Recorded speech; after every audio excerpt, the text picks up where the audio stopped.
Hey guys, it's Sarah Seidelman, and you know I've been doing a ton of work this summer on boundaries. That doesn't work for me is one of my kind of all-time favorite phrases. My husband and I have taken to saying that a lot to each other with a little bit tongue-in-cheek, but also like, hey, this is a boundary issue for me. I wanted to share that we all have a natural, like built-in system that we can trust for when we need to put up a boundary, and that's our bodies. So a lot of times we're trying to think of a boundary, but we're doing it from our heads. And in our head, there are a lot of thoughts like, shoulds that we may put on ourselves.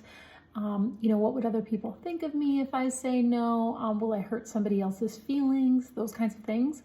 But if we can drop into our bodies and make a decision from there, whether it's a yes or a no, or whether we need to put up a boundary of some sort, it's going to be a whole different experience. So one way to do that, I like to just throw myself on the floor in sort of a shavasana, like corpse pose, and I just lay down there and just kind of totally relax until I just feel like I'm almost dead.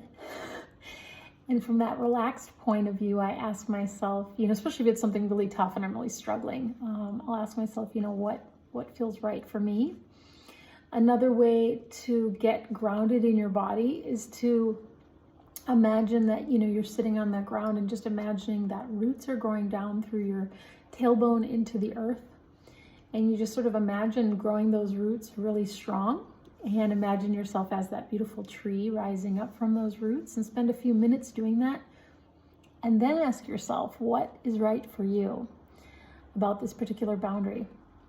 And remember that making boundaries, putting up boundaries is not comfortable. There's a short-term discomfort that you'll have to get through, but the outcome is so worth it, because you're going to have more time and space for the things that matter most to you.